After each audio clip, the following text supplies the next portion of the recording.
여자 시체가 떠내려오다. 가을 8월에 여자 시체가 생초진에 떠내려왔는데 길이가 18척이었다. 이것은 실제 삼국사기에 기록된 내용입니다.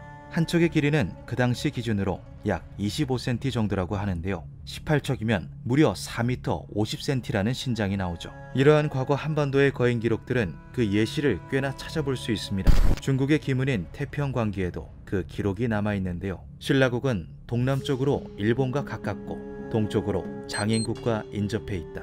장인국의 사람들은 키가 3장이나 되고 톱같은 이에 갈고리 같은 손톱을 하고 있다.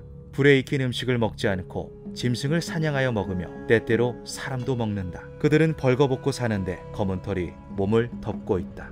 그 당시 성인 남성의 키 정도를 한 장으로 칭했다고 하는데요. 신라시대 남성의 평균 키가 160cm인 것을 고려하면 3장이라는 키는 4m가 훌쩍 넘는 크기입니다. 하지만 해당 내용은 말 그대로 기문, 즉 보고 들은 것을 적은 기록에 지나지 않습니다. 사람들의 입을 타고 전해 내려오는 구전이 대다수이며 민담이나 지역 전설들도 섞여 있다고 하죠. 하지만 여기서 주목해야 할 점이 하나 있는데요. 거대한 사람들이 산다는 장인국이 신라국 동쪽에 있었다는 점입니다. 중국의 역사책인 신당서 신라편에도 동쪽에 거인섬 이야기가 실려 있으며 9세기에 살았던 왕인유가 당시의 사회사를 기록한 옥당 하나에서도 그 기록을 찾아볼 수 있죠.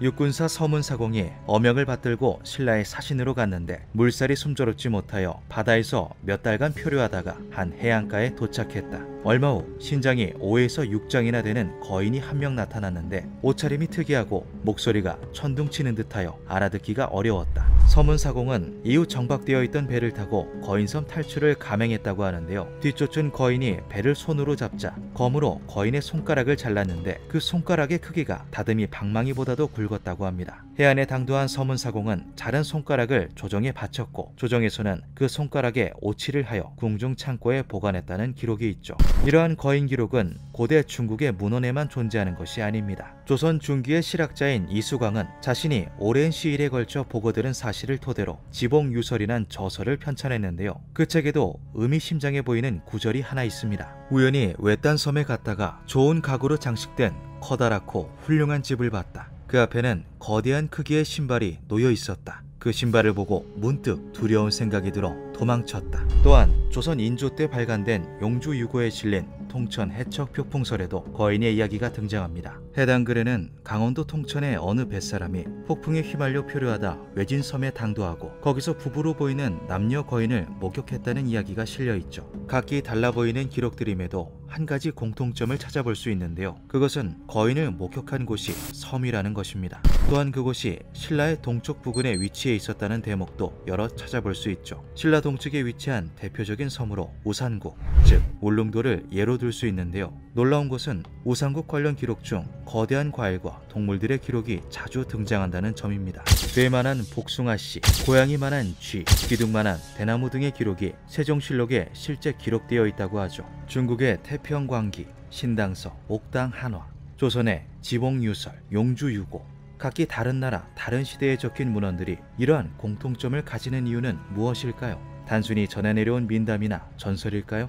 아니면 정말 그곳에 무언가 있었던 걸까요? 신라의 4대 군주였던 탈의 이사금은 키가 9척 7촌에 달했다고 합니다. 당시 기준으로 계산해보면 무려 2m 50cm라는 신장이 나오는데요. 두 골의 둘레만 해도 3척에 달하며 참으로 천하에 짝이 없는 역사의 뼈였다라는 기록이 삼국유사에 남아있기도 합니다. 또한 신라의 26대 왕인 진평왕은 신장이 무려 11척 2m 75cm 정도였다고 하는데요. 진평왕은 태어나면서부터 기골이 장대하여 힘이 장사였다는 기록이 존재합니다. 신라의 동쪽에 위치해 있었다는 장인국, 그리고 유독 거대했다는 기록이 많은 신라의 위인들, 이들은 서로 어떤 관계가 있을까요?